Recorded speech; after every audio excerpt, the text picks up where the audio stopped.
possibility of adding Daniel Jones to our organization.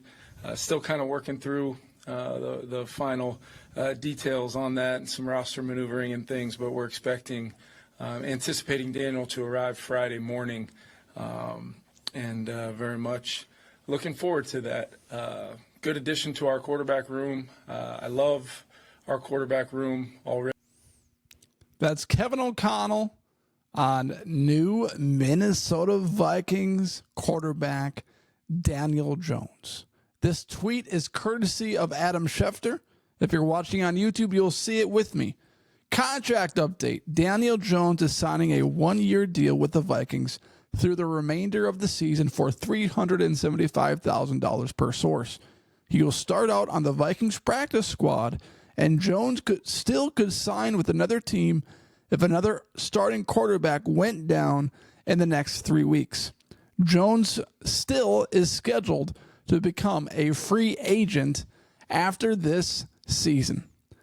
Ladies and gentlemen, we got him. Former New York Giants quarterback selects the Minnesota Vikings ahead of the San Francisco 49ers, ahead of the Baltimore Ravens, ahead of other interested teams like the Las Vegas Raiders. And it's not so much about the signing than it is a massive compliment to Kevin O'Connell and the Minnesota Vikings organization, because there were a lot of suitors for Daniel Jones, and he could have selected either one of them. And he chose the Minnesota Vikings. Why did he choose the Minnesota Vikings? Well, you don't have to look any further than what the Minnesota Vikings have done to resurrect Sam Darnold's career. Sam Darnold has been a bounce-around quarterback, and his first season with the Minnesota Vikings, they're 9-2. And he is looking like a player that is going to receive a massive contract this offseason. He's going to bank on his one successful NFL season, sign big elsewhere, and hopefully carries him through the rest of his career. And that's what Daniel Jones is hoping for. A fresh start in the Minnesota Vikings organization. He's basically following Sam Darnold's footsteps at the San Francisco 49ers. And then long term, his goal would be to sign somewhere else this offseason as a potential QB1, because let's face the facts. Daniel Jones does not want to be the backup quarterback on the Minnesota Vikings next year. He's going to test the market. He's going to see the market. And you know what he's going to say to the teams that are looking for a starting quarterback? Well, I learned so much from the Vikings organization. Do you see what they do with Sam Darnold? I learned so much from Kevin O'Connell and Sam Darnold and J.J. McCarthy. And this was the first time I was in a steady organization.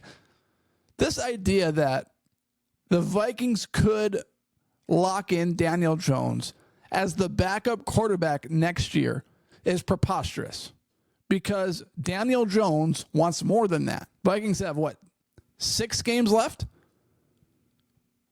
Get some practice reps, learn under a steady organization, and hope that that is enough to convince another team to sign you as a potential QB1 on the roster, like the Raiders or the Panthers or some other team that could look for a QB1 next year.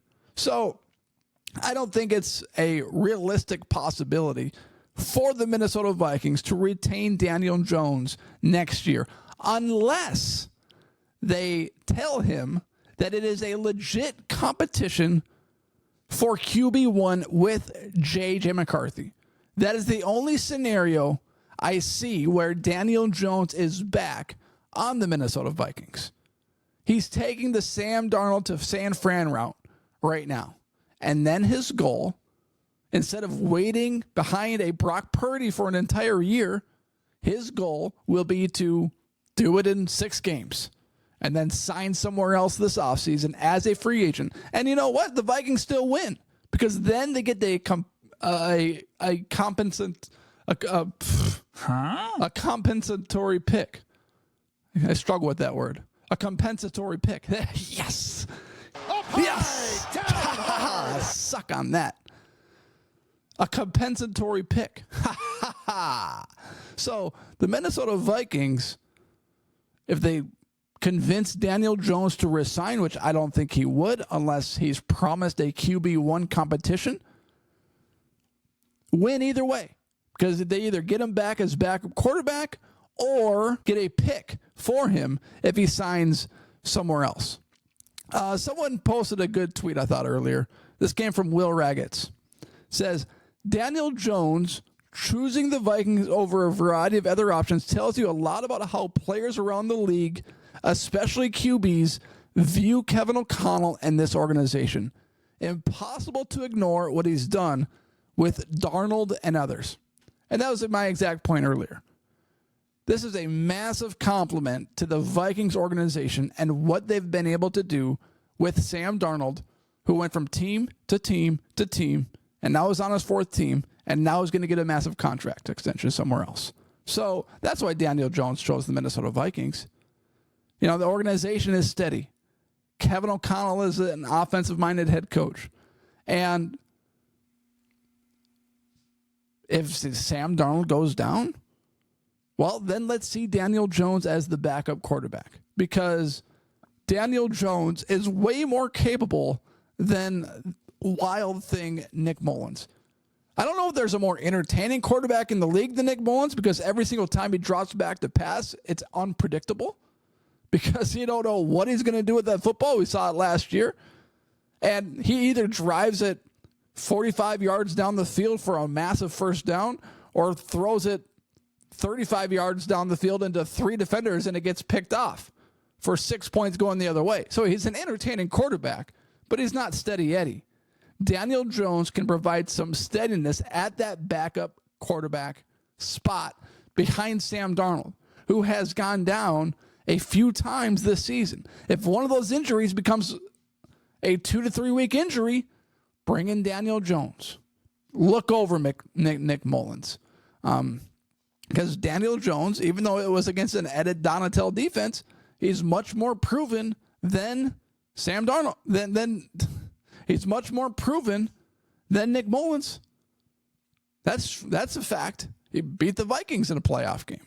And someone posted, is by Ben Lieber. Ben Lieber works for the Vikings, does sidelines for KFAN. And he posted a tweet following the Vikings signing of Daniel Jones. He said this: I'm cool if he's going to be the backup next year, but if this is short term, then I don't see the upside for the Vikings. Well, one, we get the compensatory pick. Yes. And two, he replies to another guy, I'm good with Mullins. Dude can sling it, and I like what he brings. Like I said, I think DJ is great as a backup for next year, but getting him fully ready for this year is going to be tough. And I responded. I took that tweet and I responded to it. I respect your take, but it took Josh Dobbs 3 to 4 days. And it wasn't just 3 or 4 days and you threw him in and he was a car wreck. Josh Dobbs was traded to the Vikings and in 3 or 4 days suited up for the game versus the Atlanta Falcons as Jaron Hall's backup. Hall goes down early in that game. In comes Josh Dobbs, and Dobbs mania goes wild. He is the storyline circulating the NFL season for 3 or 4 weeks. Because then the following week, of course, he gets the start, and he was lights out. And then he was lights out again, and then everything came crashing down a few weeks later. But for a stretch, a career second or third string quarterback, Josh Dobbs had the entire NFL around his fingers. Good Morning Football was talking about him. ESPN First Take was talking about him. ESPN was highlighting Josh Dobbs all the time. It was Dobbs sanity, Dobbs mania, whatever you want to call it. So if he can do it in 2 or 3 days, 3 or 4 days, and put up impressive stats, again, a career second or third string quarterback, then why can't Daniel Jones step in and be the backup quarterback maybe not this week against the Arizona Cardinals, but why not the following week against whoever the Vikings play then? The Atlanta Falcons, maybe? So I respect Ben Lieber. Good player for the Vikings. Was a part of the 2009 Vikings run. He's got some inside knowledge being a part of the KFAN broadcast of Minnesota Vikings football. Talks to players. But if Josh Dobbs can do it at a starting level, then Daniel Jones sure can. I did not agree with that take whatsoever, but I agree to disagree with Ben Lieber on that one. So, anyways, what did we learn? Daniel Jones signed with the Vikings. It's a big compliment to the Vikings organization. And I learned, or tried, and failed, and tried again, and was successful, like much of my life, how to say compensatory. Compensatory. A compensatory pick. A compensatory pick. A compensatory pick. Up high, Let's down go. With no regard. hard. And he drops the sledgehammer. With no regard for human life.